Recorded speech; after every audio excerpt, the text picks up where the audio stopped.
मैं ये कह रहा हूँ आरोप है, बहुत आस्था का मामला है, पूरे देश की आस्था का मामला है। जांच नहीं होगी, और अगर जांच नहीं हुई तो दोषी बचाने वाला भी है। तो ये क्यों जांच नहीं हो रही? आपने चंदा दिया था मंदिर निर्माण के लिए? नहीं, मैंने दिया या नहीं दिया? तो आपको फिर दर्द क्यों हो रहा है इतना? क्या कुछ चंदे का? अगर चंदा देगा तो लूट, अगर मैंने चंदा नहीं दिया तो लूट करो। चंदा उनका है, उन्होंने आपस में बांट लिया, तो आपको दिक्कत क्यों हो रही? दिया किसने? ये खड़ा है, अगर इसने 1 रुपया दिया तो इसने भगवान राम का मंदिर बनाने के लिए दिया, तुम्हें लूटने के लिए नहीं दिया। तुम क्यों लूट रहे हो?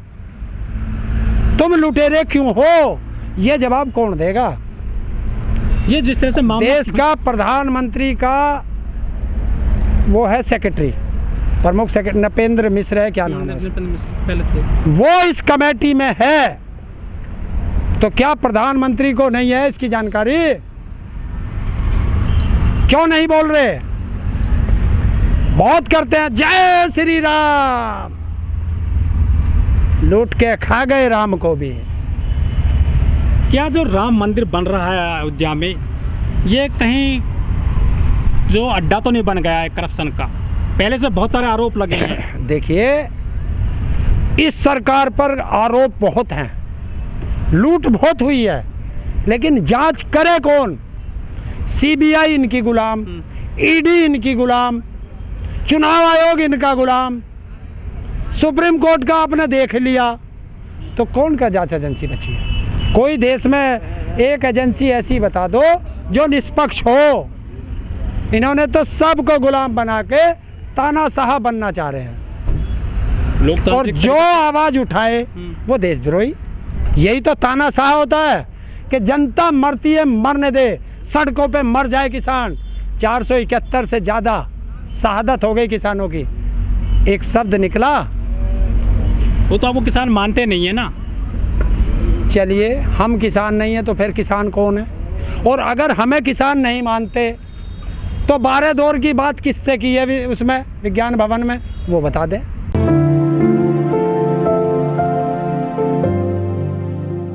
हरेंद्र जी, आजकल एक बड़ी खबर ट्रेंड कर रही है पूरे देश में। जो अयोध्या में राम मंदिर का निर्माण हो रहा है, उसमें एक घोटाला सामने आ गया है। पुराने लोग कहते हैं कि राम नाम की लूट है, लूट सके तो लूट। बिल्कुल। क्या क्या लग रहा है आपको? देखिए, बिल्कुल सही है। राम के नाम पर जो लोगों ने चंदा दिया, उस पैसे पर लूट मची हुई है। तो जो भगवान राम को नहीं बख्श रहे, वो देश की जनता को क्या बख्शेंगे? लेकिन जो सत्ता पक्ष है, जो बीजेपी सरकार है उत्तर प्रदेश में, उसके नुमाइंदे कह रहे हैं कि ये राजनीतिकरण किया जा रहा है इस पूरे मामले का। देखिए, उनसे एक सवाल है सीधा, उस जमीन का सर्किल रेट 5.5 करोड़ रुपए है।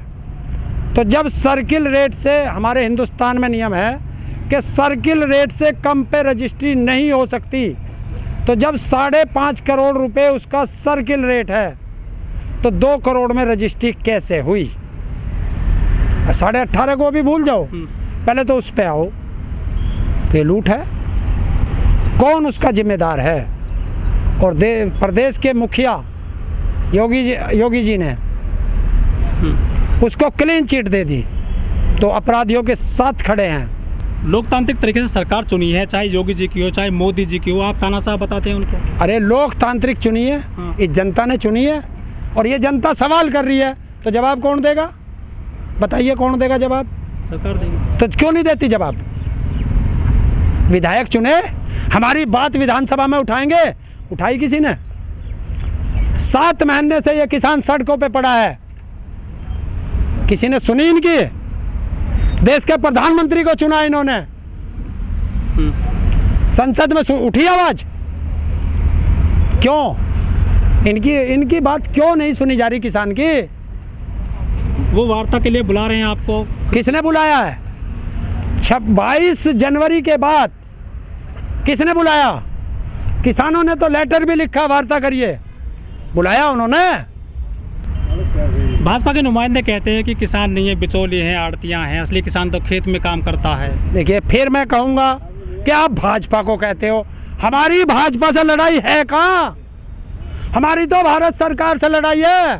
हरेंद्र जी, आप कह रहे हैं कि आपकी सरकार से लड़ाई है, लेकिन जो हरियाणा में बीजेपी कार्यालय कोई उद्घाटन करता है, कोई बीजेपी का मुख्यमंत्री आता है, विधायक आता है, आप उसके कपड़े उतार देते हो, तो भाजपा से लड़ाई आपकी सीधी है। एक बात तो बता भाई, हाँ। तू गाली दे हैं, हाँ। मैं तेरे पैर पूजूं? फिर आप क्यों कहते हैं कि सरकार से लड़ाई है हमारी? तो सरकार में ही तो है वे। तो वो तो बीजेपी से लड़ाई होगी। ना बीजेपी का है ही नहीं। जब एक नुमाइंदा चुना जाता है वो सरकारी हो जाता है। विधायक चुनेगा वो बीजेपी का विधायक नहीं है, वो सरकार का विधायक है, सरकार में है वो। लेकिन किसान नेता, और जब उन्हें ये कहा है कि ये किसान ने तुम्हें चुन के भेजा, तुमने विधानसभा या संसद में उनकी आवाज़ नहीं उठाई, तो कम से कम इनके जले पे नमक तो मत छिड़को, अपने घर में बैठे रहो। लेकिन इनकी छाती पे आके चढ़ेंगे तो फिर ये बक्सेंगे भाई। लेकिन जो हमारे किसान नेता हैं गाजीपुर बॉर्डर के, खास तौर पर वो ये कहते हैं कि हमारी लड़ाई किसी पार्टी से नहीं है, हमारी लड़ाई तो सिर्फ भारत सरकार से है जिसने 3 कानून बनाए हैं। और हम भी तो ये कह रहे हैं भारत सरकार से लड़ाई है, हमने भी तो यही कही। तो खट्टर क्यों बार बार आके इनके जड़ों पे नमक छिड़क रहा भाई? वो तो संवैधानिक पद पर है ना। उत्तर प्रदेश में तो ना छिड़ा किसी ने। क्यों कि विधायक सब अपने घरों में बैठे चुप, ना आते इनके बीच में। तो कम से कम ये तसल्ली तो है कि तू अपने घर बैठा, तन्ने हमारी बात नहीं उठाई, तो चुनाव आओगा जब देख लेंगे भाई तुझे। है तो यहाँ शांति से है। वो खट्टर क्यों पंगा ले रहा? वो इसलिए पंगा ले रहा है कि वो प्रधानमंत्री का चहेता बनना चाह रहा है कि मैं यहाँ झगड़े कराऊंगा और सारा किसान इधर ही आ जाएगा, बॉर्डर खाली हो जाएगा। इनको ये पता नहीं कि जिस स्कूल में तू पढ़ा है ये किसान उस स्कूल का प्रिंसिपल रह चुका है। गाजीपुर में भी आंदोलन चल रहा है किसानों का, लेकिन सबसे ज़्यादा जो FIR है किसानों पे हरियाणा में ही हो रही हैं। वहीं पे काफ़ी बड़ा वहाँ आंदोलन चल रहा है, वहाँ झगड़े बहुत हो रहे हैं। FIR के अलावा अरेस्ट कर लिए जाते हैं किसान। गाजीपुर में ऐसा कुछ नहीं होता है। तो यहाँ आता ही नहीं कोई। यहाँ बीजेपी का कौन आ जा? कोई भी नहीं आ रहा ना, सब शांति से पड़े। भगदड़ उनमें अपनी राड नहीं बट रही।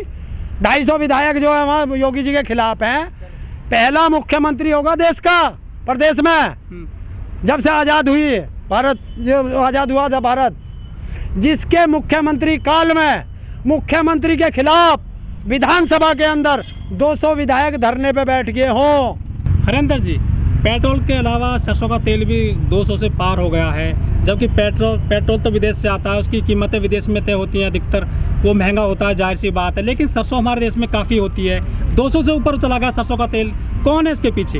अडानी, फॉर्च्यूनर किसका? फॉर्च्यूनर। किसान की तो बिक गई पहले ही, जैसे भी बिकी। किसके पास है अब? कुछ लोग कहते हैं कि इस बार किसानों ने आंदोलन किया, सरसों बहुत महंगी बिकी है, इस वजह से जो तेल महंगा हो गया है। किसानों के जनता को बहकाने के लिए जो पाम ऑयल आता था देश में, वो नहीं लाए। क्यों कि उत्तर प्रदेश के साथ साथ 5 प्रदेशों के चुनाव हैं। चंदा चाहिए बीजेपी को। चंदा देगा कौन? अडानी, अंबानी। अडानी का तेल वेल ये महंगे बिक रहे, अंबानी का पेट्रोल महंगा बिक रहा। भारत के अंदर बाहर से कच्चा तेल आता है, भारत में साफ होकर के बांग्लादेश जाता है, नेपाल जाता है, भूटान जाता है, वहाँ सस्ता और भारत में महंगा। लेकिन लोग विरोध भी नहीं कर रहे हैं इस महंगाई का पहले की अपेक्षा। विरोध बहुत है, देखते रहो। अब विरोध करने से वे क्यों शांत बैठे हैं कि हम क्या करें? किसान इतनी बड़ी कम्युनिटी है, किसान की नहीं सुन रहे। तो अब देश की जनता इस वजह से बैठी है कि बस किसी तरह इलेक्शन आ जाए और इतने जोर से बटन दबेगा, इतने जोर से बटन दबेगा कि करंट दिल्ली में अमित शाह और मोदी को लगेगा। उत्तर प्रदेश में चुनाव है और उत्तराखंड में भी है 2022 में। क्या बंगाल की तरह यहाँ पर किसानों को सफलता मिलेगी? धकेला हो जाएगा यार, यहाँ धकेला। उत्तर प्रदेश के अंदर 2017 मार्च का महीना होगा और योगी जी गद्दी से जा कर के गोरखपुर में घंटा बजाएंगे, पुराने धंधे पे वापस।